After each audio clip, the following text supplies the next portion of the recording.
Welcome to World Update on the Persecuted Church with Release International. Coming up in this edition, his wife was killed for touching the Quran, but he forgives her killers. Immediately the girl started screaming, Allahu Akbar, meaning God is great, God is great. So before you know what, she was being tagged as desecrating the Quran. Being a Christian that she touched the bag containing the Quran. First, a roundup of headlines from around the world. Nigeria, Muslim leaders are calling for blasphemy laws which could encourage extremists to launch further attacks on the Christian community. Pakistan, a Christian doctor is behind bars and his family in hiding after being accused of insulting Islam. But from Indonesia, good news. A Christian clothes trader accused of blasphemy by his own relatives is set free.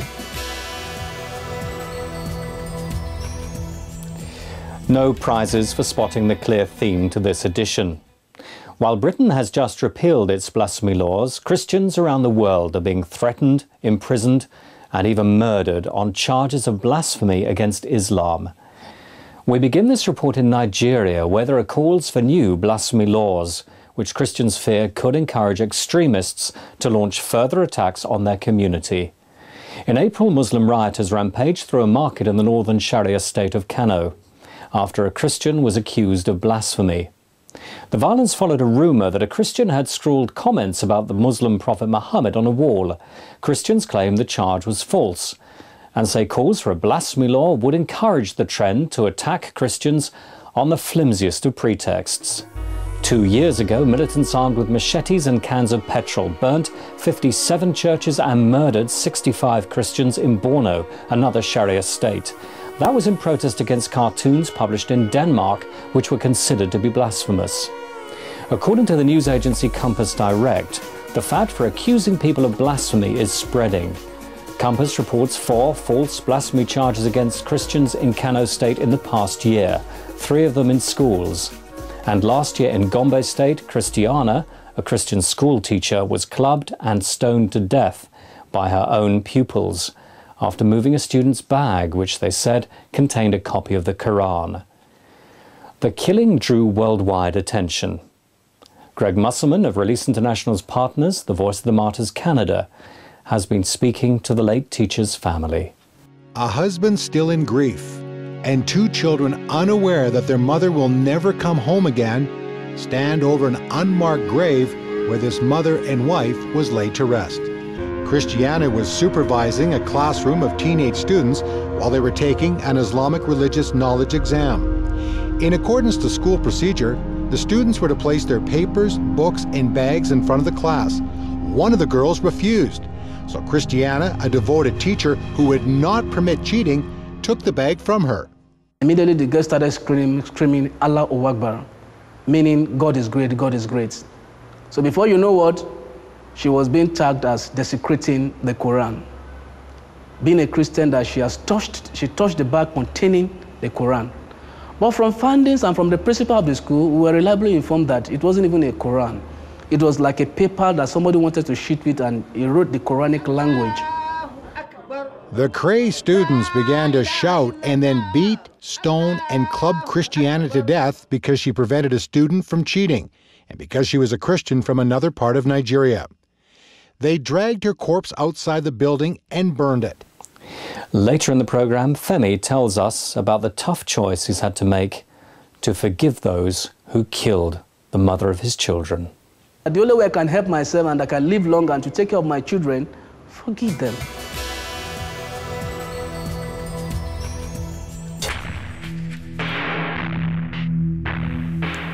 Indonesia now, and some good news. A Christian clothes trader accused of blasphemy by his own relatives has been set free from jail. Abraham Bentar Rohadi from West Java has been released on parole after serving 2 years of his sentence. He was accused of blasphemy by his own brother-in-law, who objected to him sharing his Christian faith. Abraham, who was brought up a Muslim, was almost beaten to death by an angry mob after being accused of insulting Muhammad. He became a Christian at the age of 48. He'd had a stroke and was prayed for by a Christian pastor. Jesus appeared to him in a dream, and he recovered. During his time in prison, Abraham and his wife received more than 10,000 encouraging letters of support from Christians around the world. Release International helped his wife and daughter by paying their rent and setting up a kiosk so they could earn a modest living.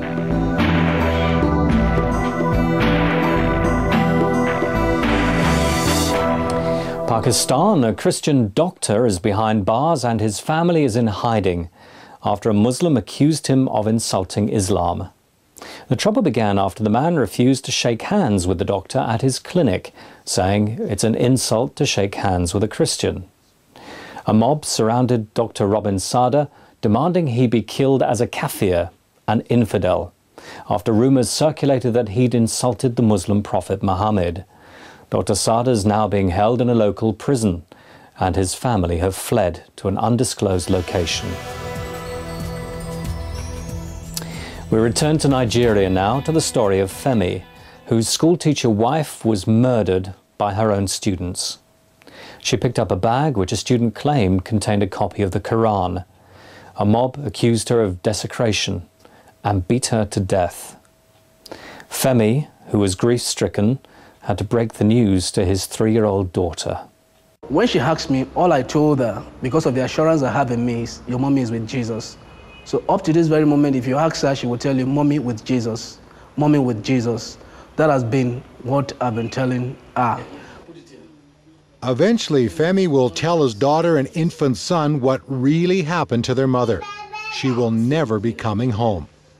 While she may not understand why her mommy is no longer around, Temilade has been traumatized. Making matters worse is that those who committed the murder may never be prosecuted. Femi's life was shattered. He says he has no option but to forgive those who took his wife away from him. That the only way I can help myself and I can live long and to take care of my children, forgive them. But all I'm trying to tell the world is, even though I am forgiving them, I may not be able to forget. It's not easy to forget it. Well, it's highly amazing to have received all these meals from various countries. Femi has received thousands of letters, cards, and notes of encouragement from around the world. It has been a joy to me. It has been an encouragement to me. And they're also encouraging my children. And what you also have here is that the Lord God is with you also from children. What a beautiful picture, what a beautiful flower. So all these things that have been done for her, is like telling you that you are not alone. Physically, people are praying, spiritually, people are praying for you. Physically, they are showing it. And that is why you are here, sir, to interview me today, telling me that you are not alone. We are also behind you. That report from Greg Musselman. Release International's partners, Voice of the Martyrs Canada, has set up a memorial in Christiana's memory, furnishing a school classroom with computers and desks. The fashion for crying blasphemy is spreading. And now the Bauchi state governor is calling for Islamic law to be enshrined in Nigeria's national secular constitution. Where that could lead is graphically illustrated in Pakistan. In recent years, 187 accusations of blasphemy have been brought against Christians, Hindus, and even Muslims, and 10 people have been murdered. The blasphemy laws have been an extremist charter, used as a weapon to silence debate, intimidate, and take revenge.